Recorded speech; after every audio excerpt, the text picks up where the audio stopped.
Mengembangkan destinasi wisata daerah, pemerintah daerah yang disponsori oleh Bank NTT Cabang Atambua menggelar workshop pengembangan pariwisata di Kabupaten Belu. Kegiatan berlangsung di Gedung Wanita BT Lalenok Atambua pada Jumat 7 November 2025. Kegiatan workshop pengembangan pariwisata Kabupaten Belu yang digelar oleh pemerintah daerah dibuka secara resmi oleh Bupati Belu Willy Broduslai yang menghadirkan narasumber dari Kemenparekraf, Asisten Deputi Pengembangan Amenitas dan Aksesibilitas Pariwisata Wilayah 2, yang juga menjabat sebagai pelaksana tugas Direktur Utama Badan Pelaksana Otorita Labuan Bajo Flores, Dwi Marhenyono. Kegiatan ini bertujuan untuk meningkatkan pengetahuan dan keterampilan para pemangku kepentingan untuk mengelola dan mengembangkan destinasi wisata secara profesional, berkelanjutan, dan berdaya saing. Workshop ini juga difokuskan pada strategi pengembangan destinasi pariwisata untuk meningkatkan PAD daerah dan strategi pemasaran pariwisata dengan event untuk mendatangkan wisatawan ke Kabupaten Belu. Dalam sambutannya, Bupati Belu Willy Broduslai mengapresiasi perhatian Kementerian Pariwisata dan Ekonomi Kreatif terhadap pengembangan sektor pariwisata di wilayah perbatasan Republik Indonesia Republik Demokratik Timor Leste ini. Penyampaian dari Pak Asdep bagaimana memajukan daerah. Saya berkeinginan Kabupaten Belu satu saat bekerjasama dengan Pak Asdep, kita harus menjadi satu kawasan KEK pariwisata di Kabupaten Belu. Ini yang saya inginkan. Terima kasih, kiranya hari ini akan menjadi satu momentum baik di Kabupaten Belu. Sementara itu, Dwi Marhenyono mengatakan Kabupaten Belu memiliki potensi yang luar biasa, mulai dari keindahan alam, kekayaan budaya, hingga keramahan masyarakat. Namun untuk menjadi destinasi unggulan diperlukan kolaborasi kuat antara pemerintah, masyarakat, dan pelaku usaha. Oke, tadi yang disampaikan di forum, Pak Bupati Belu, Pak Willy sangat yakin bahwasanya pariwisata ini adalah sektor yang paling mudah untuk segera dikembangkan dan bisa membuat multiplier ekonomi pada masyarakat lebih cepat. Dan kami tadi juga menyampaikan Belu ini luar biasa. Secara geografis sangat dekat dengan Timor Leste. Pasarnya 1,1 juta orang yang bisa ditarik untuk ke Belu atau di Atambua. Dari Kupang juga tidak terlalu jauh. 6 jam darat, kalau pesawat hanya 40 menit. Jadi teorinya adalah aksesnya cukup, amenitasnya cukup, atraksinya diperbanyak, dan komitmen CEO dalam ini Pak Bupati sudah luar biasa. Jadi siap-siap aja. Kalau Belu ini akan segera maju pariwisatanya, saya yakin tidak sekedar Pak Bupati sendiri, tapi semua stakeholder mendukung. Dwi Marhen juga memaparkan rencana strategis pengembangan kawasan pariwisata terpadu di wilayah perbatasan, termasuk peluang kolaborasi antar daerah serta sinergi lintas batas dengan Timor Leste. Dengan semangat kolaborasi lintas sektor, kegiatan ini diharapkan akan menjadi langkah nyata menuju Belu sebagai destinasi unggulan, perbatasan yang menarik wisatawan domestik hingga mancanegara.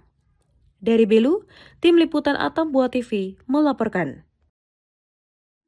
BPJS Kesehatan Cabang Atambua mengadakan media gathering untuk mempererat hubungan kemitraan dengan media. Kegiatan ini bertujuan untuk meningkatkan sinergi antara BPJS Kesehatan dan media dalam menyukseskan program Jaminan Kesehatan Nasional atau JKN. Contohnya begini, kadang-kadang ditemukan bahwa BPJS Kesehatan Cabang Atambua mengadakan kegiatan media gathering dengan tema sinergi untuk berkelanjutan jaminan kesehatan nasional dan produktivitas badan usaha milik Healthy Habitat. Kegiatan ini dihadiri oleh pejabat daerah, para pelaku usaha, dan jurnalis dari berbagai media. Kegiatan digelar di Ballroom Hotel Nusantara 1, Atambua pada Kamis 6 November 2025. Tujuan dari kegiatan ini adalah untuk meningkatkan sinergi antara BPJS Kesehatan dan media dalam menyampaikan informasi yang terpercaya dan akurat kepada masyarakat tentang program JKN. Selain itu, kegiatan ini juga bertujuan untuk mencari solusi atas permasalahan terkait pelaksanaan program JKN di Kabupaten Belu. Dengan adanya sinergi yang kokoh antara BPJS Kesehatan dan media, diharapkan informasi terkait program JKN dapat terserap luas dan merata kepada seluruh lapisan masyarakat. Kepala BPJS Kesehatan Cabang Atambua, Dr. Sarwika Mauseke mengatakan, media memiliki peran yang sangat strategis dalam menyampaikan informasi kepada masyarakat. Sarwika berharap melalui kegiatan ini, sinergi antara BPJS Kesehatan dan media dapat semakin ditingkatkan. Kami BPJS Kesehatan mengundang Bapak Ibu sekalian untuk mengingat kembali terkait dengan regulasi yang ada, dan dari kewajiban itu dibebankan 1% dari pekerja masing-masing, 4%-nya dari pemberi kerja. Ya, sesuai dengan jumlah gaji yang diberikan, tapi sesuai dengan minimum upah provinsi.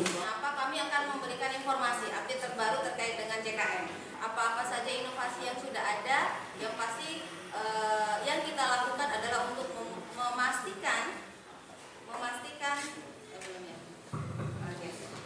memastikan pelayanan itu bisa dijangkau.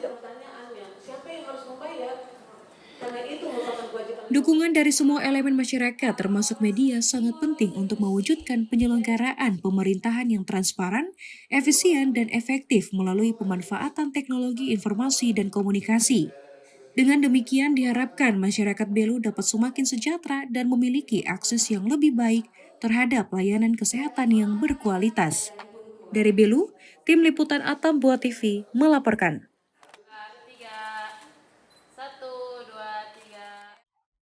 Setiap tanggal 2 November, umat Katolik di seluruh dunia memperingati Hari Arwah. Di Atambua, tradisi ini dirayakan dengan ziarah dan doa di pekuburan umum Nekafehan sebagai bentuk kasih dan penghormatan bagi mereka yang telah meninggal dunia. Sejak sore hari ribuan umat Katolik datang ke pekuburan umum Nekafehan di kota Atambua. Mereka membawa lilin, bunga, dan air suci untuk berdoa di makam keluarga dan sanak saudara yang telah meninggal. Suasana hening namun hikmat terlihat di setiap sudut perkuburan. Dengan pemandangan nyala lilin yang menerangi makam, umat yang datang membawakan doa bagi keselamatan jiwa orang yang mereka kenang. Selain doa pribadi, sejumlah umat juga mengikuti perayaan Ekaristi atau Misa Arwah pada pagi hari. Perayaan ini menjadi momen kebersamaan dalam iman, di mana kematian dipandang bukan sebagai akhir melainkan perjalanan menuju kehidupan kekal. Bagi umat Katolik, Hari Arwah memiliki makna mendalam. Ini adalah waktu untuk mengenang, mendoakan, dan memohon belas kasih Allah bagi semua jiwa yang masih dalam proses penyucian. Melalui doa dan perayaan misa, umat percaya bahwa kasih dan pengampunan Tuhan mampu membawa jiwa-jiwa tersebut masuk ke dalam kerajaan surga. Salah satu umat mengungkapkan momen ini sekaligus menjadi pengingat bagi umat yang masih hidup untuk terus berbuat baik, memperbaiki diri, dan menumbuhkan harapan akan hidup kekal di sisi Tuhan. Kakak mereka datang bakar lilin sini, kira-kira sebagai umat Katolik seperti apa kakak? Kebiasaan 2 November bagi kami di sini adalah kami hadir di sini untuk mendoakan keluarga, sanak keluarga kami yang telah meninggal yang mendahului kami. Semoga mereka semua mendapat tempat yang layak di sisi Tuhan. Dan akhirnya mereka mendoakan kami semua yang masih hidup di dunia ini. Itu saja. Jadi tiap tahun tuh kakak mereka buat seperti ini kan? Setiap tahun? Itu setiap tahun dibuat terus. Tidak hanya tahun ini, tapi tiap tahun menjadi tradisi bagi kami untuk selalu yang namanya 2 November hadir di makam keluarga untuk bakar lilin.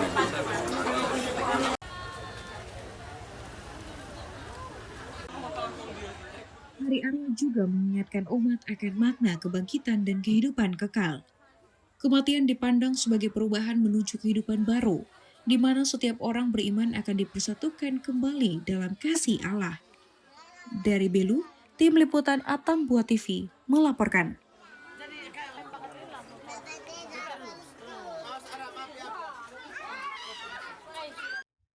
Informasi tadi menjadi penutup jumpa kita kali ini.